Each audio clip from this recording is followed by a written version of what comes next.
அனைவருக்கும் வணக்கம். டான் டிவியின் காஃபி வித் பிரமுகர் சீசன் 2ல இணைஞ்சிருக்கோம். ஸோ நம்ம நிகழ்ச்சியில் பழமையாக நிறைய ஆளுமைகளை, நிறைய இளம் கலைஞர்களை அறிமுகப்படுத்துறது, அதே மாதிரி அவர்களுடைய கதைகளை கேட்கிறது, அதே மாதிரி ஆளுமைகள்லேருந்து நம்ம வாழ்க்கையில் ஏதாச்சும் ஒரு மாற்றத்தை ஏற்படுத்தக்கூடிய ஏதாவது ஒரு கதையோ அல்லது ஏதாவது ஒரு சம்பவம் நடந்திருக்கும். அது நம்ம வாழ்க்கைக்கு என்ன மாதிரியான ஒரு மாற்றத்தை கொடுக்கும், இது போன்ற பல விஷயங்கள் பேசியிருக்கோம். குறிப்பாக அந்த விதத்தில் இன்றைய நிகழ்ச்சியில் எம்மோடு இணைஞ்சிருக்கிறாரு ஒரு இளம் கலைஞர், இயக்குனர், நடிகர், இப்படிலாம் சொல்லலாம் வளர்ந்து வரக்கூடிய ஒரு நம்ம நாட்டு கலைஞர், ஒரு படைப்பாளி. ஸோ கட்டாயம் அவருக்கான ஒரு வாய்ப்பு, அதே நேரத்தில் அவர் செய்திருக்கிறது, அடுத்தடுத்து என்னென்ன செய்ய போகிறார், இது போன்ற பல விடயங்களை பேசியிருக்கிறோம்.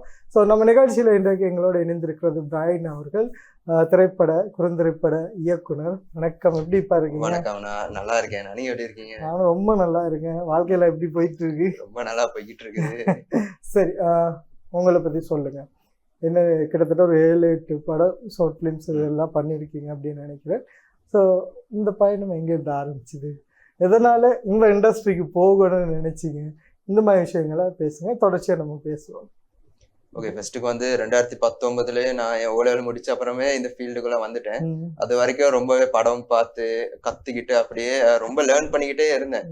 ஸோ அதுக்கப்புறம் ஓலெவல் முடிஞ்சோடனே நான் ஃபிலிம் எல்லாமே எடுத்து ஷார்ட் ஃபிலிம் பண்ணலான்னு ஃபர்ஸ்ட்டுக்கு எங்கள்கிட்ட ஒன்றுமே இருக்கல, எக்யூப்மெண்ட்ஸ் இல்லை, நாலேஜும் பெருசா இல்லை, கேமரா, லைட்னிங் எதுவுமே இல்லை. சரி, இப்போ என்ன பண்றதையும் வச்சுட்டு இருக்கும்போது நம்ம கிட்ட இருக்கிற ஃபோனா இருக்கட்டும், சின்ன சின்ன லைட்ஸா இருக்கட்டும், அந்த பைசிக்கல் லைட்ஸா இருக்கட்டும், அதை வச்சு சின்னதா நான் சின்ன ஷார்ட் ஃபிலிம்ஸ் பண்ணி, ஸோ நிறைய ஷார்ட் ஃபிலிம்ஸ் ஒர்க் ஆகலை. நாங்கள் எடிட் பண்ணி பார்க்கும்போது நான் நினைச்ச அவுட்புட் வரல, நிறைய ஒர்க் ஆகாம கடைசியில் அன்லிஸ்ட் பண்ணி வச்சிருக்கோம், ப்ரைவேட்டா வச்சிருக்கோம், அதெல்லாம் ஒரு மெமரிஸா இருக்கட்டும் அப்படிங்கிற மாதிரி. ஸோ அதுக்கப்புறம் ஒர்க் ஆகாம இருக்கிறதுகளை தாண்டி கேமரா வச்சு சின்ன ஷார்ட் ஃபிலிம்ஸ் பண்ணோம், நிறைய ட்ரை பண்ணோம். நம்ம கிட்ட இருக்கிற ஃப்ரெண்ட்ஸை வச்சு, நிறைய எக்யூப்மெண்ட்ஸ் வச்சு நாங்கள் ட்ரை பண்ணோம். நம்மகிட்ட இருக்கிற சின்ன காசை வச்சு நாம ஏதோ ஒன்று பண்ணுவோம் அப்படின்னு ட்ரை பண்ணோம். ட்ரை பண்ணி இப்போ கிட்டத்தட்ட ஒரு 7 ஷார்ட் ஃபிலிம்ஸ் பண்ணி இப்போ 8வது ஷார்ட் ஃபிலிம் நம்ம சுழலும் இருளில் ஷார்ட் ஃபிலிம் நான் பண்ணிக்கிட்டு இருக்கேன். எடிட்டிங் ஃபுல்லா முடிஞ்சிருக்கு. ஸோ மியூசிக் மிக்ஸும் மிச்ச சின்ன கலர் கிரேடிங் ஒர்க்ஸ் கொஞ்சம் போய்கிட்டு இருக்குது. அதுக்கப்புறம் நாங்க ரிலீஸ் பண்ணிடுவோம் கண்டிப்பா. கட்டாயம். ஓகே, நீங்க எங்க, கொழும்பு தானா? இல்ல, கொழும்பு தான். நான் கிருபாத்குடியில இருந்து வரேன். ஸோ அங்கதான் பிறந்து வளர்ந்தது எல்லாமே. ஓகே, இப்ப என்ன செஞ்சாலும் நம்ம யங்ஸ்டரா ஒரு படம் பண்ணுவோம் அப்படின்னு நமக்கு ஒரு ஆசை இருக்கும். இப்போ ஒரு படம் பண்றோம், தியேட்டர்ல கொண்டு போறோம் அப்படின்னு. ஆனா பட் நமக்கு ஒரு பட்ஜெட்டோ இல்லைன்னு சொன்னா ஒரு சினிமா பண்றதுக்கான ஒரு டீமும் நம்மகிட்ட இருக்காது. அந்த ஸ்டார்டிங்ல வரும்போது இது எல்லாருக்கும் இருக்கிற ஒரு பிரச்சனை தான். ஆனால் பட் அதை அப்படி ஆர்கனைஸ் பண்ணி நம்ம அதுக்குள்ள ஒரு ஷார்ட் ஃபிலிமை பண்ணணும் அப்படின்னும் போது இது ஒரு பெரிய ஒரு கஷ்டமா இருக்கும். பட் ஒன்று பண்ணும்போது ஓகே, ஒரு டீம் சேரும், 2வது பண்ணும்போது இன்னும் கொஞ்சம் பேர் சேருவாங்க, நிறைய ஐடியா கிடைக்கும். ஸோ இந்த மாதிரி உங்களோட ஃபர்ஸ்ட் ஒரு ஷார்ட் ஃபிலிமை நம்ம பண்ணலாம் அப்படின்ற போது என்ன மாதிரியான பிரச்சனைங்க, சவால்லாம் இருந்துச்சு? ஸோ நான் முதல்ல சொன்ன மாதிரி தான், நம்ம கிட்ட நாலேஜ் இருக்குது ஓரளவுக்கு, எப்படி பண்ணலாம், எப்படி ஃப்ரேம்ஸ் வைக்கலாம், எப்படி எழுதலாம், எப்படி டயலாக்ஸ் வைக்கலாம்னு. பட் நம்ம கிட்ட ஆக்டர்ஸ் இல்ல, எக்யூப்மெண்ட்ஸ் இல்ல, கேமரா இல்ல, லைட்னிங் இல்ல, எதுவுமே இல்ல. என்ன பண்றதுன்னு யோசிச்சுட்டு இருக்கும் போது யாராச்சும் ஒருத்தன் கடவுள் மூலமாவோ இல்லாட்டி எதிர்ச்சியாவோ ஏதாச்சும் ஒரு மூலமா எவனாச்சும் ஒருத்தன் வருவான், நான் ஷார்ட் ஃபிலிம் பண்றேன்ப்பா, நீங்க வரீங்களா அப்படின்னு கூப்பிடுவாங்க. ஸோ அவங்களோட ஷார்ட் ஃபிலிம்ஸ் ஒர்க் பண்ணி அவங்களோட கண்டாக்டை பிடிச்சி கடைசியில ஏன் ஷார்ட் ஃபிலிம்ஸ்க்கு அவங்க வருவாங்க, வந்து ஒர்க் பண்ணுவாங்க. ஸோ அந்த ஃபர்ஸ்ட் ஷார்ட் ஃபிலிமே ரொம்ப ஒரு போராட்டமாவே தான் இருந்துச்சு, கேமரா வச்சு பண்றது. ஃபர்ஸ்ட் என்ன கதையை பேஸ் பண்ணிருக்கீங்க? நம்ம நிறைய யோசிச்சு வச்சிருப்போம் ஒன்டேக்குள்ள, எல்லாத்தையும் சேர்த்து முதல் படத்துல, அதாவது முதல் ஒரு ஃபிலிம் பண்ணும்போது முதலாவது அதுலயே கொடுத்துடணும்னு நினைப்போம், நம்ம பெஸ்ட்டா கொடுக்கணும்னு.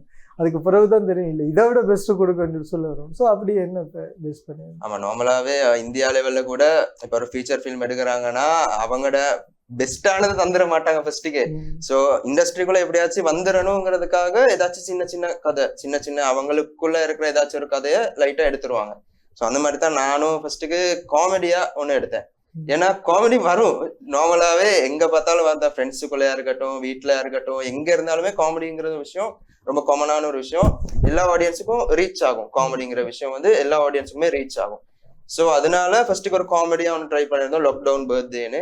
ஸோ லாக்டவுனுக்குள்ள நடக்கிற ஒரு பர்த்டே, ஸோ அதை சுத்தி நடக்கிற ஃப்ரெண்ட்ஸ் கூட்டமா இருக்கட்டும், நம்ம சோஷியல் டிஸ்டன்ஸா இருக்கட்டும், அது இதுன்னு. ஸோ லாக்டவுன்ல என்னென்ன விஷயம் நடக்குமோ அது எல்லாத்தையும் நாங்கள் கவர் பண்ணியிருந்தோம் அந்த ஷார்ட் ஃபிலிம்ல.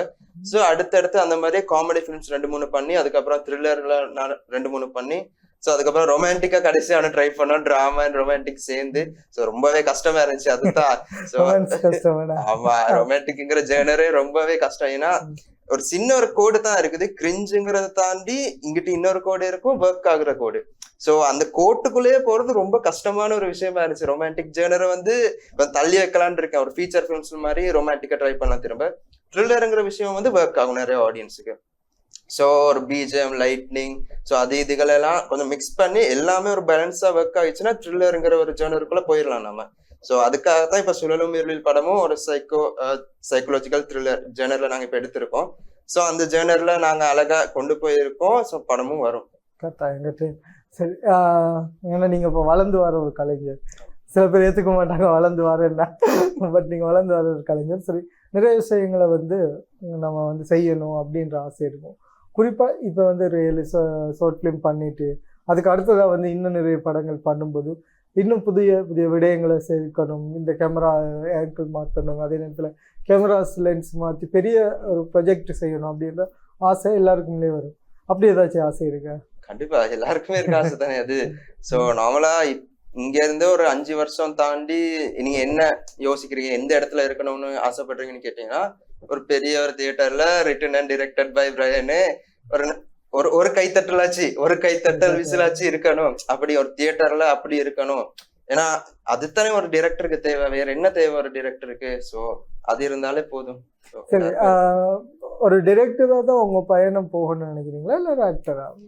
ஆக்டிங் எல்லாம் வராது அவ்வளவுக்குன்னு, டைரக்டரா தான் ஃபுல்லாவே நான் ஆக்டிங் வராதுன்றீங்க. ஒரு 5-6 ஷார்ட் ஃபிலிம் நீங்க தான் நடிச்சிருக்கீங்க.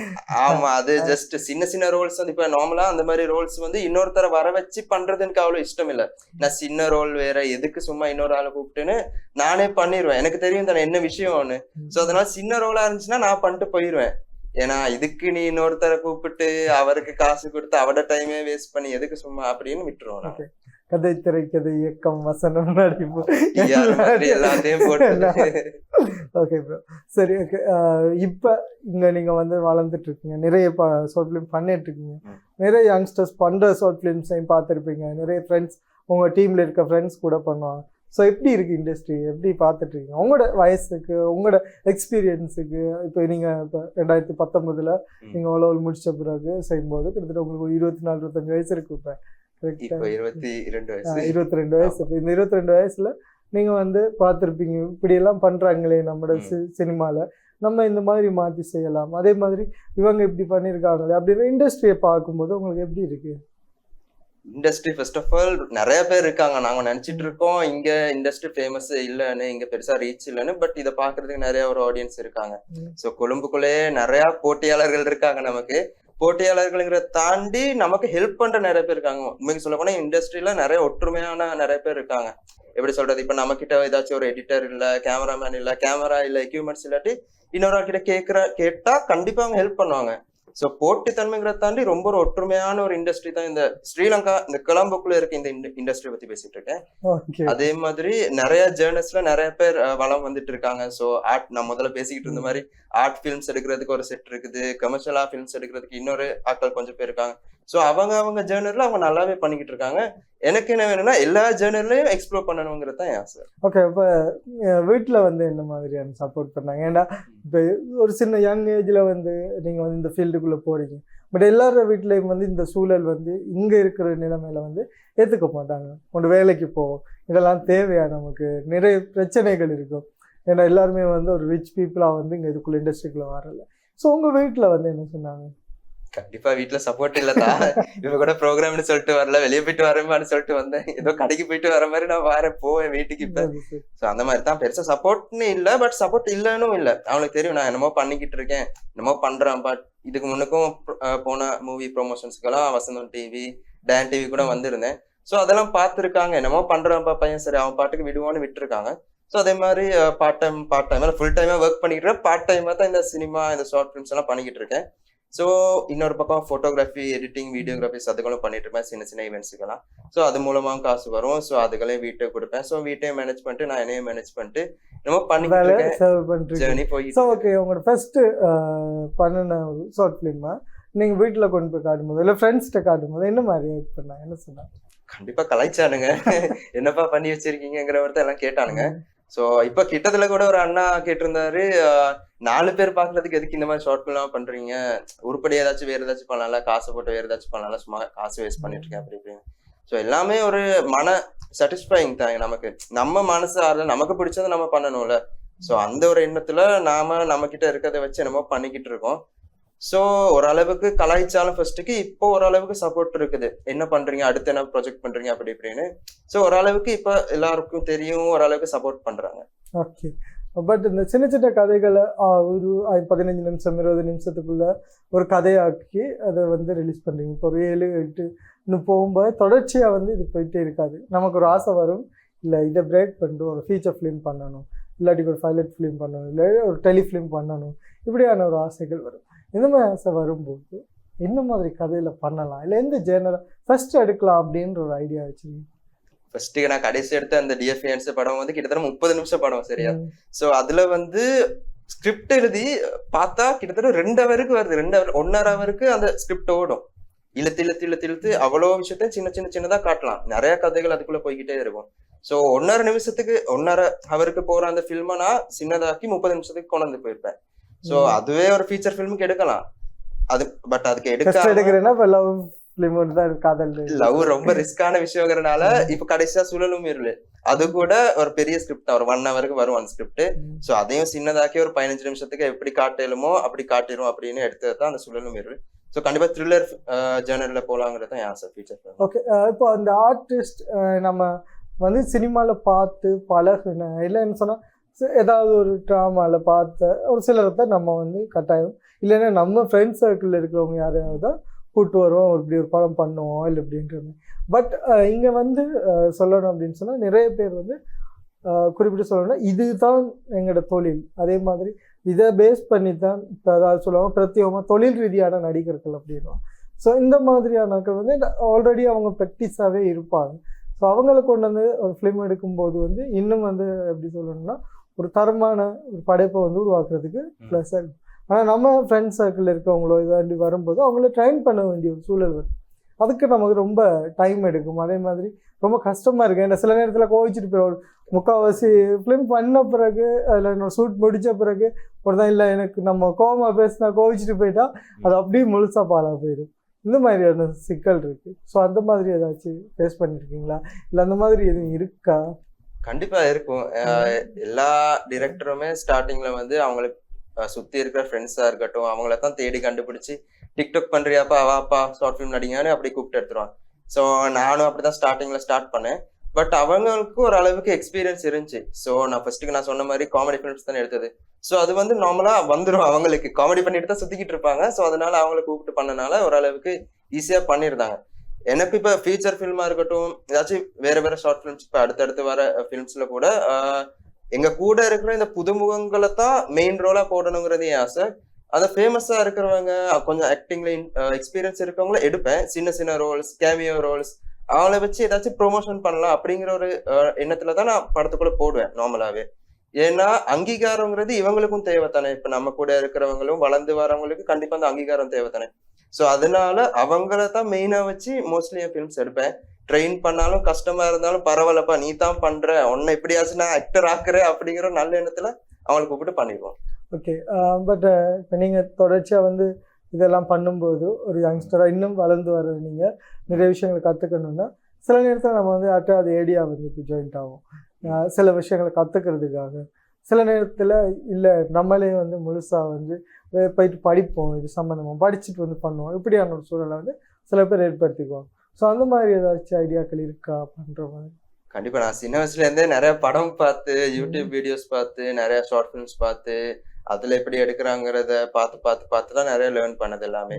ஸோ அதே மாதிரி நிறைய ஃபீச்சர் ஃபிலிம்ஸ்ல ஏடியா ஒர்க் பண்ணியிருக்கேன். ஸ்ரீலங்கால 2-3 ஃபீச்சர் ஃபிலிம்ஸ்லயும் ஒர்க் பண்ணியிருக்கேன் ஏடியா. ஸோ அதே மாதிரி இந்தியன் ஃபிலிம்ஸ்ல கூட ஏடியா ஒர்க் பண்ணணும்னு ஆசை, பட் டைம் கிடைக்க மாட்டேங்குது. ஸோ அவங்களோட இதுல எல்லாம் ஒர்க் பண்ணணும்னா கிட்டத்தட்ட 10-15 நாளாச்சு தேவைப்படும். ஃபுல்லா அங்கேயே கமிட் ஆகி ஒர்க் பண்ணணும், தங்கி அப்படியே வேலை செய்யணும். ஸோ அந்த அளவுக்கு என்கிட்ட நான் சொன்ன மாதிரி இன்னொரு ஒர்க்கும் பண்ணிக்கிட்டு தான் இருக்கேன், வீட்டையும் பார்த்துக்கணும். ஸோ எல்லாமே இவ்வளவு பெரிய ஒரு இந்த சூழல்ல நான் இருக்கும்போது கொஞ்சம் கஷ்டமான விஷயங்கிறனால என்னால முடிஞ்ச அளவுக்கு சின்ன ஃபீச்சர் ஃபிலிம்ஸா இருக்கட்டும், ஃப்ரெண்ட்ஸ்ல ஷார்ட் ஃபிலிம்ஸா இருக்கட்டும், அதுல எல்லாம் ஏடியா ஒர்க் பண்ணி அங்க இருந்து நிறைய லேர்ன் பண்ணிப்பேன். ஸோ நமக்கு தெரியாத நிறைய விஷயத்த அங்க இருந்தா லேர்ன் பண்ணிக்கணும். நிறைய விஷயம் பேசுனீங்க, நிறைய விஷயம் செய்யணும் அப்படின்னு. ஆனா நம்ம சினிமா அப்படின்னு வரும்போது அது ஒரு பெரிய ஒரு கடை. ஒரு சினிமாவை எடுக்கிறது இங்க இருக்கிற பிரச்சனைகள் ஏராளமா இருக்கு.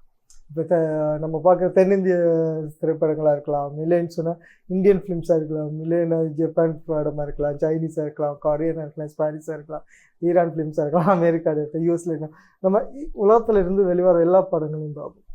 ஆனால் இலங்கையிலிருந்து நம்ம இங்கே ஒரு இண்டஸ்ட்ரி இருக்குது, அதுவும் தமிழ் இண்டஸ்ட்ரி இருக்குது, அதில் இருந்து ஒரு படம் பண்ணணுன்னா சாதாரண ஒரு விஷயம் கிடையாது.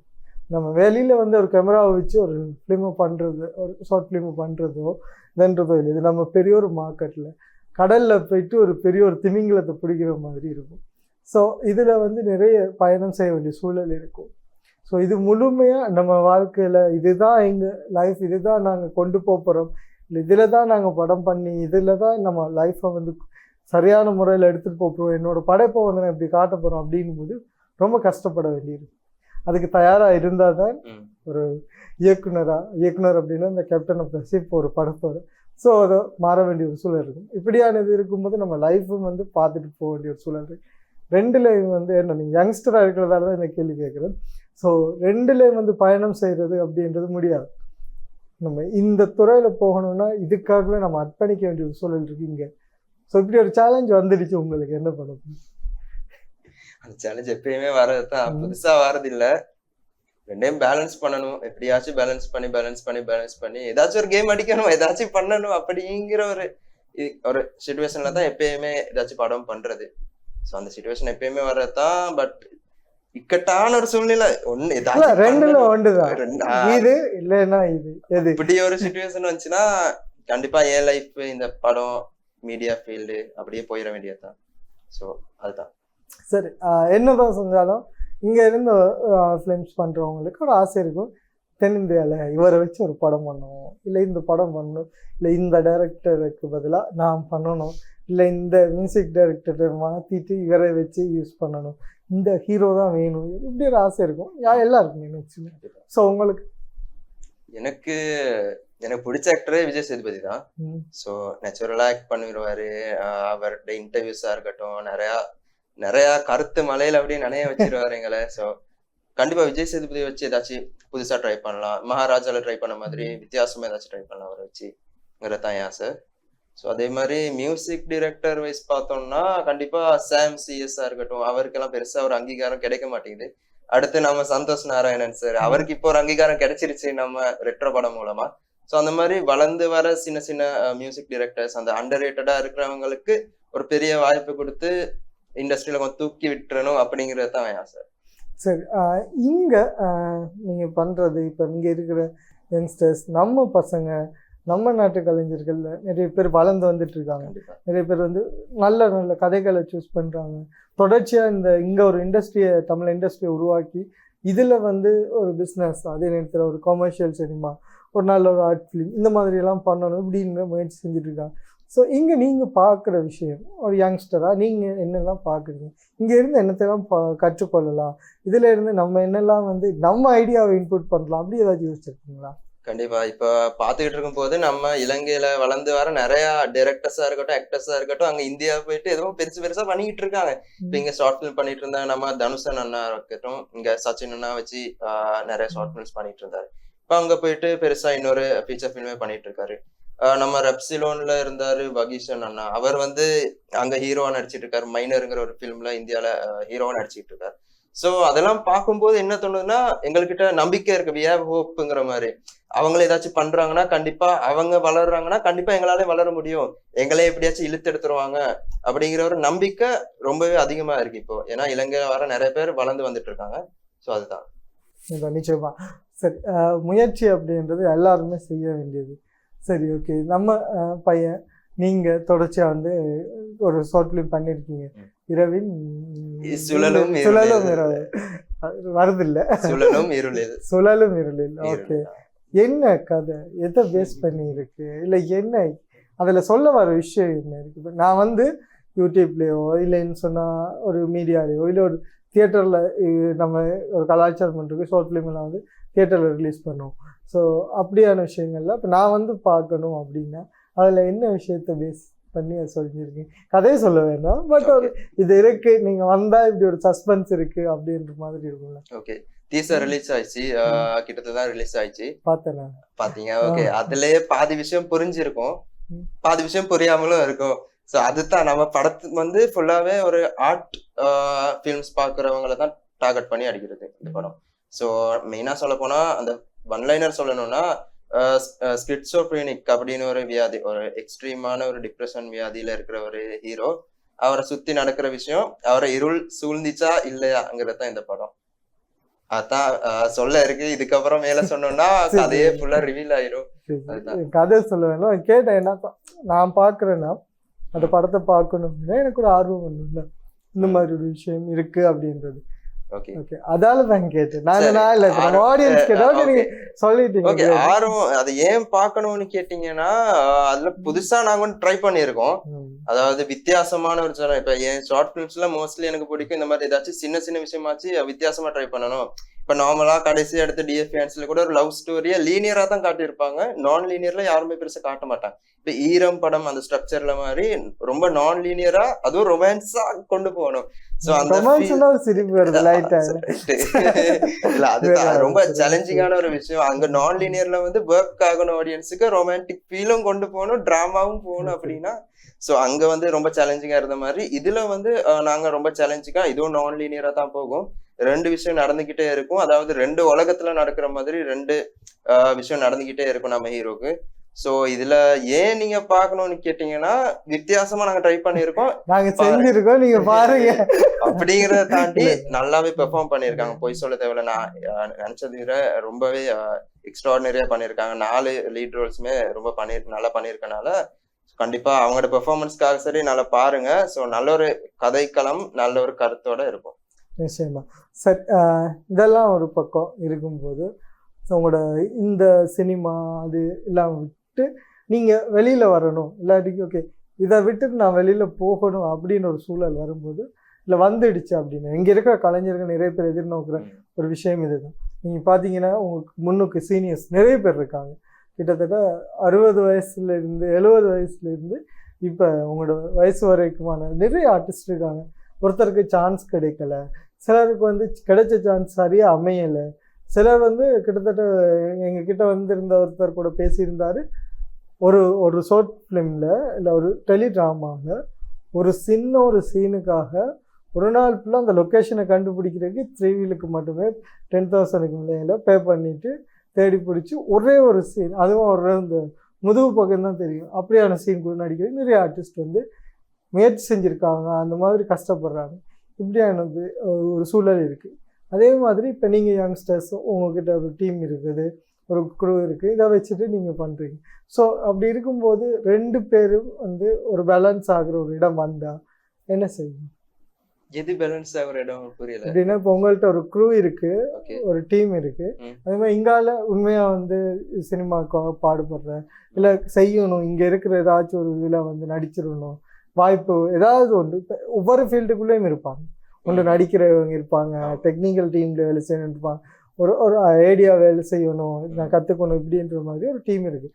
ஸோ இப்போ உங்களோட டீமும் அவங்களும் சேர்ந்து ஏதாச்சும் ஒரு படைப்பை உருவாக்கக்கூடிய சந்தர்ப்பங்கள் வருமா? இல்லை செய்யக்கூடிய? கண்டிப்பா வரும். நான் வந்து அதுதான் எல்லாம் ஃபர்ஸ்ட்டுக்கு செஞ்ச 5 ஃபிலிம்ஸா இருக்கட்டும், அது ஏன் டீம் வச்சுதான் நான் ஃபுல்லா பண்ணேன். அடுத்தடுத்து வர்றது வந்து புதுசா அவங்களோட டீமே அப்படியே தத்தெடுத்து பண்றது. ஆமா, நீங்களும் வாங்கப்பா எல்லாம் சேர்ந்து பண்ணுவோம்ப்பா.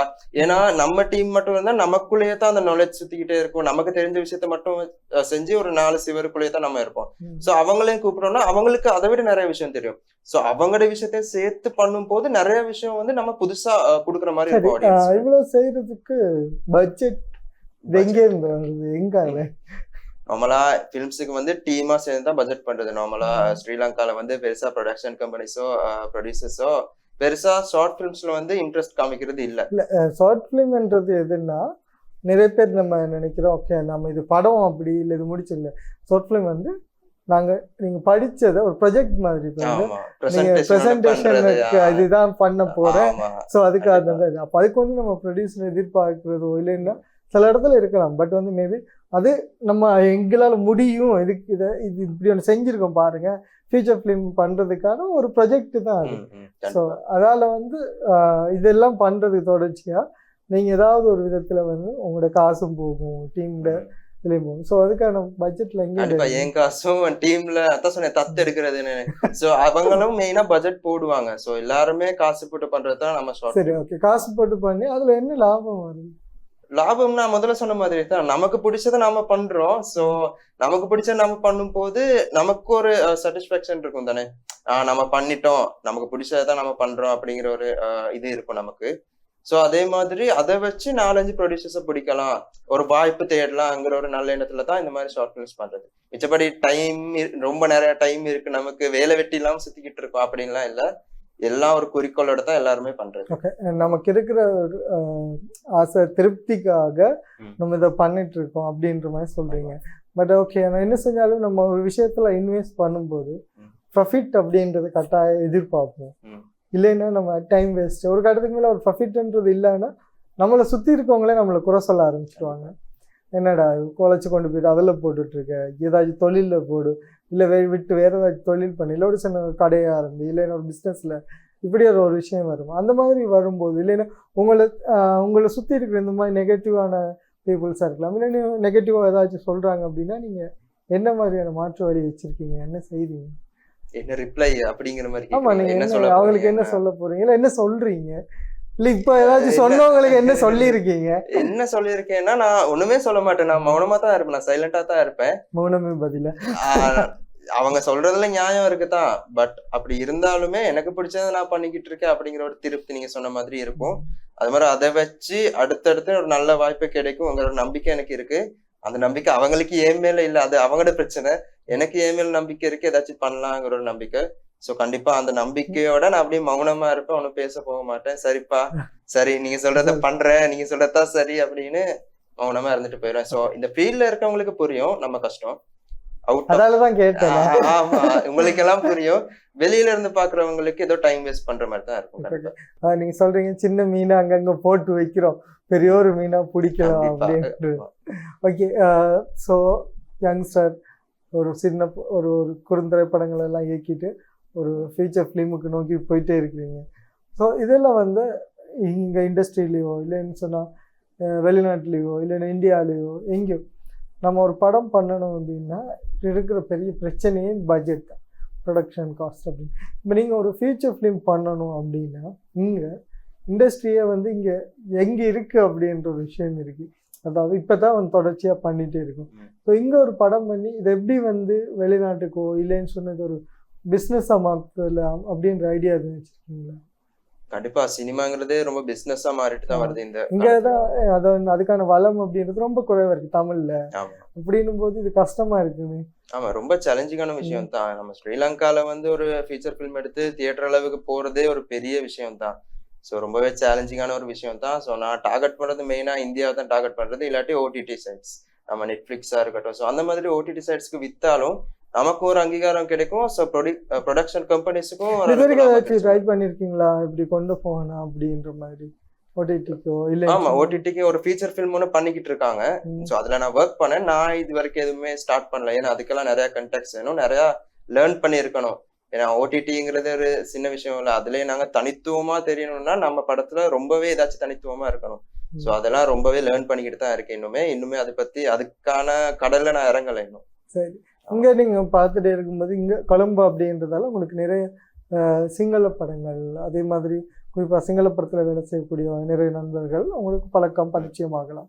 பட் அப்படி இருக்கும்போது நீங்க இங்க பார்க்குற இந்த நம்ம இண்டஸ்ட்ரியில அதில் குறிப்பாக அந்த தமிழ் படைப்பாளிகளை பார்க்கும்போது சிங்கள படைப்பாளிகளை பார்க்கும்போது என்ன மாதிரியான வித்தியாசம் இருக்கு, என்ன அவங்க கிட்ட இருந்து லேர்ன் பண்ணக்கூடிய இருக்கு, இல்லைன்னா உங்ககிட்ட இருக்கிற ஐடியாவை என்னத்தை கொடுக்கலாம் அப்படி ஏதாச்சும் யோசிச்சிருக்கீங்களா?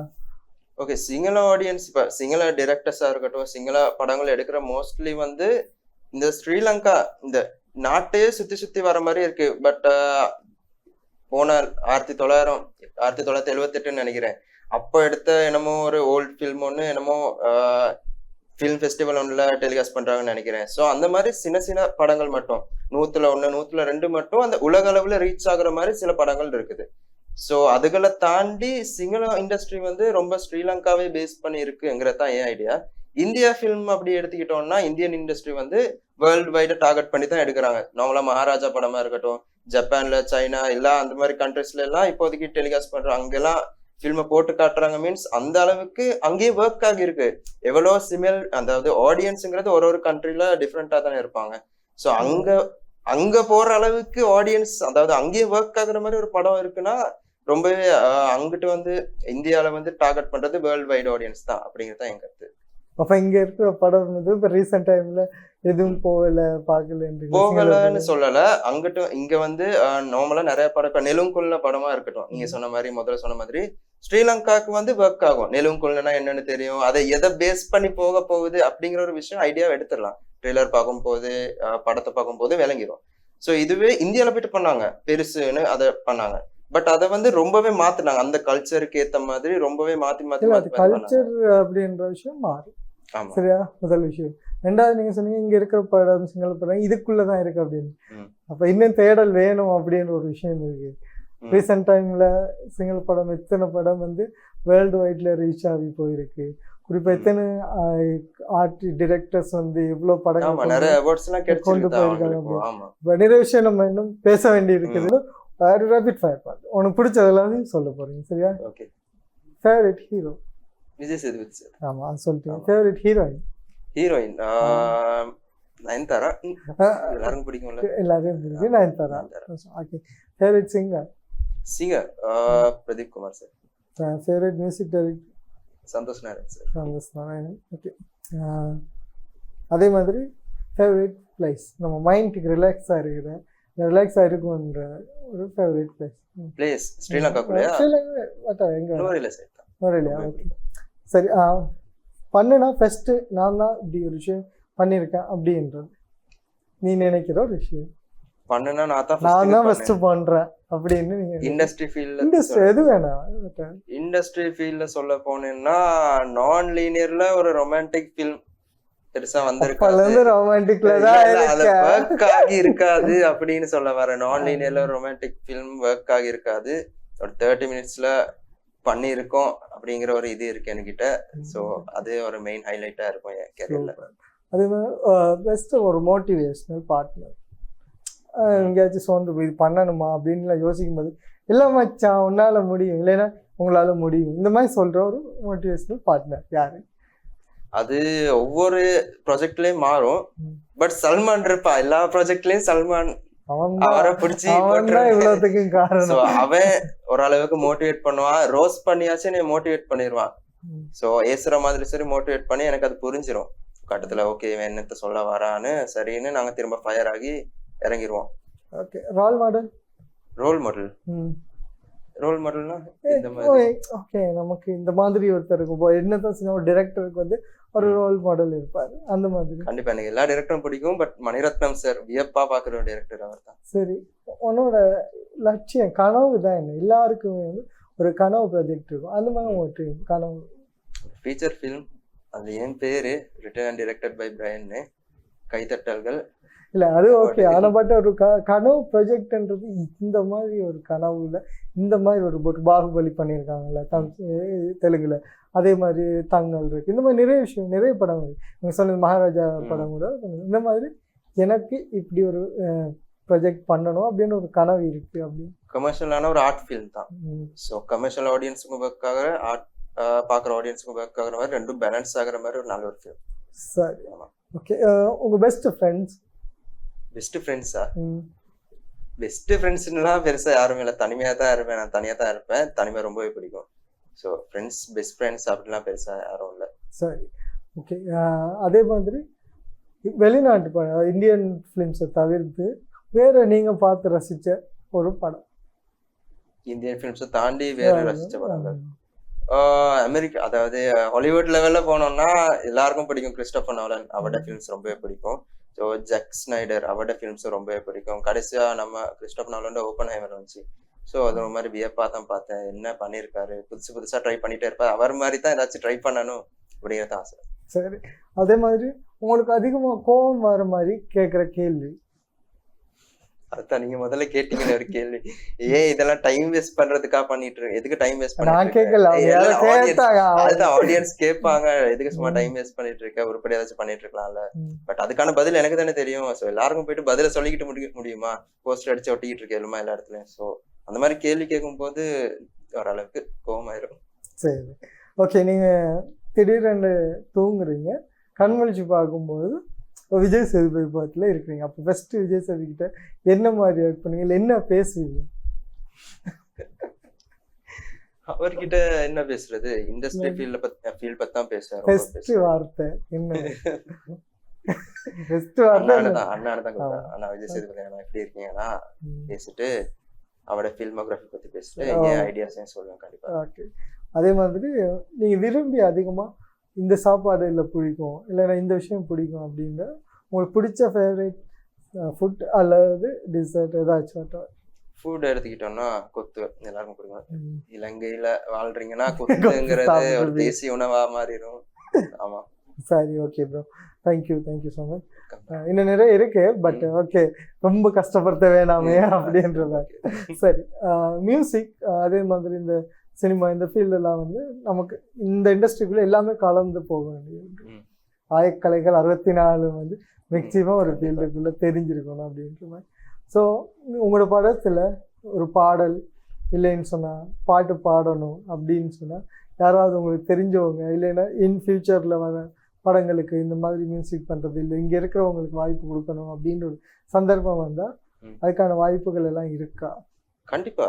நான் ஃபீச்சர் ஃபிலிம் ஏதாச்சும் பண்ண போறேன்னா இந்தியாவோ ஸ்ரீலங்காவோ கண்டிப்பா என் கூட இருக்கிறவங்கள தான் எடுத்துட்டு போவேன். ஸோ கடைசி படத்துல பண்ண நம்ம சசின்னு ஒருத்தர் இருக்காரு, மியூசிக் டைரக்டர், நல்லா ரொம்ப டேலண்டான ஆளு. ஸோ இந்தியாவில் போய் படிச்சுக்கிட்டு இருக்காரு. ஸோ கண்டிப்பா அவரை கூப்பிடுவேன். இப்போ நம்ம படத்துல சுழலும் இருளில் படத்துல வந்து ஏஆர்ஏஆருக்கு மியூசிக் பண்ண ரஹீம் அண்ணா, ரொம்பவே டேலண்டடான ஆளு. அவர் இப்போ துபாயில இருக்காரு. ஸோ கண்டிப்பா அவங்கள தான் கூப்பிட்டு போவேன். ஸோ நம்ம இந்த இண்டஸ்ட்ரியில இருக்கும் போது வளரும் போது கண்டிப்பா நம்ம கூட இருக்கும்போது இருந்த எல்லாரையும் கூட இருக்க எல்லாரையுமே கூப்பிட்டு மேல போகணுங்கிறது தான் என் ஆசை. ஓகே, சுழலும் இருள் சரியா?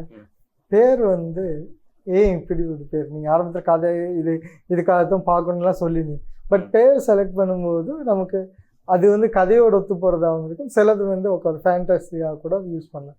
ஸோ சுழலும் இருள், சுழலும் இருளில்ங்கிறது ஆக்சுவலி யூடியூப்ல அடிச்சு பார்த்தாலே விளங்கும். அது ஒரு பாட்டு, அந்தகாரம் மூவில வர ஒரு பாட்டு. நான் அந்த படம் ரொம்ப ஃபேவரட்டான படம், ரொம்ப ஃபேவரட்டான படம். கிட்டத்தட்ட 4-5 தடவை பார்த்துருப்பேன்.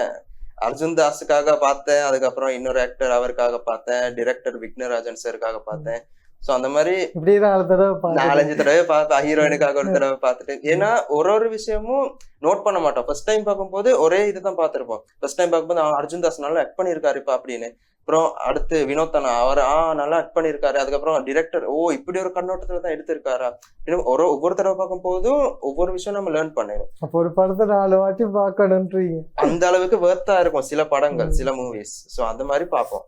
ஸோ அந்த அந்தகாரம் படத்துல வர பாட்டு தான் சுழலும் இருளில். ஸோ இந்த படத்துலயும் ஹீரோவை இருள் சூழ்ந்து கொள்ளுமா இல்லையாங்கிற ஒரு போராட்டம் போய்கிட்டே இருக்கும், இன்டென்ஸா போய்கிட்டே இருக்கும் படம். ஸோ அதனால சுழலும் இருளில். ஓகே, சரி. அதே மாதிரி ஓகே, இந்த கதை சொல்லியிருந்தீங்க இல்லையா, உங்க படங்களை இல்லைன்னா உங்களோட குறுந்திரைப்படங்களை பார்த்துட்டு ரிவ்யூஸ் சொல்றார்கள், இல்லைன்னா ரிவ்யூ சொல்லியிருப்போம், அதை எப்படி எடுத்துக்கிறீங்க? கண்டிப்பா நான் அது ஒரு லேர்னிங்கா தான் எடுத்துப்பேன். இப்ப நீங்க என் படத்தை பார்த்துட்டு ஏதாச்சும் சொன்னாலும் ஓகே, அடுத்த படத்துல இந்த மிஸ்டேக் பண்ணாம இருப்போம் அப்படின்னு. ஸோ டிஎஃப்என்ஸ் நான் கடைசியா எடுத்த படத்துல வந்து ரொம்பவே நெகட்டிவான ரிவ்யூஸ் வந்துச்சு. ஏன்னா படம் வந்து எடுக்கிறதுக்கே ஒரு பெரிய டைம் ஆச்சு. 30 minutes ஃபிலிம் வந்து கிட்டத்தட்ட 1 year போய்கிட்டு இருந்துச்சு. ஷூட் மட்டும் போய்கிட்டு இருந்துச்சு. அதுக்கப்புறம் post production, editing, colour great, அதுக்கு எல்லாத்துக்குமே ரொம்பவே டைம் ஆனனால ஒரு மாதிரி ஹைப் ஆயிட்டாங்கன்னு நினைக்கிறேன் ஆடியன்ஸ் எல்லாருமே. அப்படி என்ன பண்றாங்க, 1 year என்ன பண்றாங்க அப்படின்னு பார்த்துட்டு 30 minutes அப்படி ஒரு ஃபிலிம் எடுக்கும் போது இதைத்தான் பண்ணாங்களா அப்படிங்கிற ஒரு அவங்களுக்கு அந்த திருப்தி இல்லாம போயிடும் ஒரு கட்டத்துல, இதுதான் பண்ணீங்களா அப்படின்னு. ஸோ ஒரு படத்தை பண்ணும் போது ரொம்ப லென்த் ஆக்காம டக்குன்னு முடிக்கணும், ஷார்ட் ஃபிலிம் தானே பண்றோம், டக்குன்னு எல்லாம் பண்ணுவோம் அப்படிங்கிற அந்த அங்க சொன்ன குறைகளை அடுத்த படத்துல நான் சரி பண்ணி எடுக்கணும்னு தான் நினைப்பேன். ஸோ அதை பெருசா நல்லதுக்காக தான் எடுத்துப்பேன். சரி, ஓகே. இப்போ இந்த ஷார்ட் ஃபிலிம்ஸ் எல்லாம் வந்து தியேட்டர்ல ரிலீஸ் பண்றோம்ல, அதே மாதிரி சில பேர் யூடியூப்ல ரிலீஸ் பண்ணுவாங்க. நீங்க என்ன ஐடியா வச்சிருக்கீங்க இந்த படத்தை என்ன செய்யலாம் அப்படின்றது? எது சுழலும் இருவேல் சுழலும் அது கண்டிப்பா யூடியூப்ல தான் ரிலீஸ் ஆகும். அடுத்தடுத்து ஏதாச்சும் காம்படிஷன்ஸா இருக்கட்டும், ஏதாச்சும் அப்படி ஏதாச்சும் அவார்ட்ஸ் கொடுக்குற ஏதாச்சும் காம்படிஷன்ஸ்க்கு கண்டிப்பா அதை அனுப்பி வைப்போம். கிடைக்கிற பணத்தை வந்து ப்ரொடக்ஷன் கம்பெனி சார்பா கொடுத்து எல்லாருக்கும் பிரிச்சு. சரி, இதுல யாரெல்லாம் ஒர்க் பண்ணாங்க உங்களோட சுழலும் இருவேல்? நான் டைரக்ட் பண்ணேன், எழுதி நான் தான் டைரக்ட் பண்ணேன். இன்னொருத்தர் எழுதி தந்தாரு சில பல வேர்ட்ஸ், அதுல இருக்க ஸ்கிரிப்ட்ல ஒர்க் பண்ணாரு. திலீப்னு ஒருத்தர். ஆக்டர்ஸுக்கு நடிச்சிருக்காங்க நம்ம சல்மான், திவாகரன், லக்ஷானான்னு ஒருத்தங்க, அப்புறம் ஹரேஷ்னு ஒருத்தர் நடிச்சிருக்காரு. ப்ரொடக்ஷன் மேனேஜரா நம்ம பிரபாஷினி அக்கா, அவங்க தான் ஃபில்மிகோ என்டர்டைன்மெண்ட் அந்த யூடியூப் சேனல் தான் ரிலீஸ் ஆகும். அவங்க தான் ப்ரொடக்ஷன் சைடு எல்லாமே மேனேஜ் பண்ணாங்க. ஸோ பட்ஜெட் எல்லாத்தையும் இதாக்கி. ஸோ அதுக்கப்புறம் makeup artist Lakshika, art director Kabilasha அக்கா, மியூசிக் பண்றாங்க ரஹீம் அண்ணா, யார்ல மியூசிக் பண்றவரு. அடுத்து அசிஸ்டன்ட் டிரெக்டரா கிஷோகரனும் பிரபாஷினியும் பண்ணியிருக்காங்க. ஸோ இவங்களும் இந்த ஷார்ட் ஃபிலிம் பண்ணும்போது என்ன மாதிரியான சேலஞ்ச் இருந்துச்சு, என்ன ஸ்ட்ரகிள் இருந்தது, எப்படிதான் இதை முடிப்போம் அப்படின்னு எப்படி இதெல்லாம் பண்ணீங்க, எத்தனை நாள் ஷூட் போனீங்க? ஆக்சுவலி நாங்க 3வது மீட்ல வந்து ஷூட் ஸ்டார்ட் பண்ணிட்டோம். 2 தடவை மீட்டிங் வச்சு நாங்க வந்து பேசிக்கிட்டோம். ஃபர்ஸ்ட் ஸ்கிரிப்டை டிஸ்கஸ் பண்ணி, அதுக்கப்புறம் 2வது இதுல வந்து ரிஹர்சல் பண்ணோம். ஆக்டர்ஸ் எல்லாருமே கூப்பிட்டு ரிஹர்சல் பண்ணி இப்படிதான் பண்ண போறோம், லொகேஷன்ஸ் எல்லாம் பார்த்துட்டு லைட்னிங் இப்படிதான் செட் பண்ண போறோம்னு ஒரு பிளான் பண்ணி 3rd டே வந்து ஷூட் போகுது. ஸோ 1 டே, அதாவது மார்னிங் டு நாங்க நைட் வரைக்கும் போன ஷூட்டு ஒரே நாள் நாங்க முடிச்சிட்டோம். ஏன்னா நம்ம கிட்ட அவ்வளவுதான் பட்ஜெட்டும் இருக்குது, அவ்வளவுதான் டைமும் இருக்கு, அவ்வளவுதான் லொகேஷன் தருவாங்க நமக்கு.